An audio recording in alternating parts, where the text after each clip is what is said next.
Hello എങ്ങോട്ടാന്ന് ചോദിച്ചാൽ ഒരു PC അപാകതയാണ് അതെ അതായിരുന്നു. ഓട്ടോറിക്ഷയൊക്കെ പിടിച്ച് കാര്യത്തിനങ്ങ് പോയി 3 മിനിറ്റ് ലേറ്റായി. ഗേറ്റ് ക്ലോസായി. ഞാൻ പുറത്തായി. നേരെ അങ്ങോട്ട് വന്നു. പുതുപ്പള്ളി പള്ളി വന്നു. പുതുപ്പള്ളി പള്ളിയുടെ അടുത്തായത് എൻ്റെ നല്ല കാര്യം. അവിടെ പെരുന്നാളായതുകൊണ്ട് അങ്ങോട്ടങ്ങ് കയറി. അത് ഹവാഹുവയായ സ്ഥിതിക്ക് നമുക്ക് പള്ളിയിൽ വന്ന് പ്രാർത്ഥിക്കാമല്ലോ, ബാക്കിയുള്ള കാര്യങ്ങളൊക്കെ നേരെ സെറ്റാക്കി തരണേ എന്നുള്ളത്. അങ്ങനെ 1 ലിറ്റർ എണ്ണ ഒഴിച്ച് തിരിയും കത്തിച്ച് ഞാൻ പ്രാർത്ഥിച്ചു. അത് ഞാൻ കത്തിച്ച തിരി കേട്ടോ, അവിടെ നിന്ന് കത്തത് സൂം ചെയ്ത് കാണിച്ചില്ല അതിന്. അങ്ങനെ തിരിയൊക്കെ കത്തിച്ച് കയറി വന്നപ്പോഴത്തേക്ക് കുറേ കുടകളാണ് കമത്തി വെച്ചിരിക്കുന്നത്. എൻ്റെ ലൈഫ് ഫസ്റ്റ് ടൈമാണ് ഇത്രയും കുടകൾ കാണുന്നത്. എന്നാ ഭംഗിയാണെന്നറിയോ കാണാൻ. ഇങ്ങനെ കുറേ കുടകൾ, അത് അവിടെ കുറേ കുട കൂന കൂട്ടിയിട്ടേക്കുന്നു.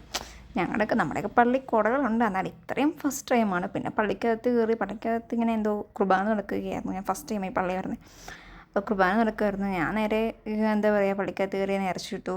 പിന്നെ എനിക്ക് തോന്നുന്നു ഇങ്ങനെ ചുറ്റിക്കറങ്ങി ഇങ്ങനെ തൊട്ട് പ്രാർത്ഥിച്ചു കേട്ടോ പള്ളിക്കകത്ത് നിന്ന് പോകുന്നത്. അത് വെട്ടുകാട് മറ്റേ കുരിശിൻ്റെ അവിടെ ഇങ്ങനെ ചുറ്റി നടന്ന ആൾക്കാർ പ്രാർത്ഥിക്കുന്ന പോലെ.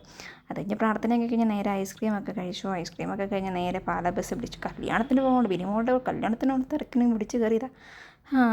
PSC പരീക്ഷ എഴുതാൻ പോയില്ലായിരുന്നു. നേരത്തെ കല്യാണത്തിന് ചെല്ലാമായിരുന്നു. ബട്ട് കല്യാണം മുഹൂർത്തത്തിനായിരുന്നല്ലോ, അതുകൊണ്ട് രാവിലെ തന്നെ കല്യാണം കഴിഞ്ഞ്. അങ്ങനെ കല്യാണമൊക്കെ കഴിഞ്ഞ് നേരെ ബിനിമോളുടെ അടുത്ത് വന്നു.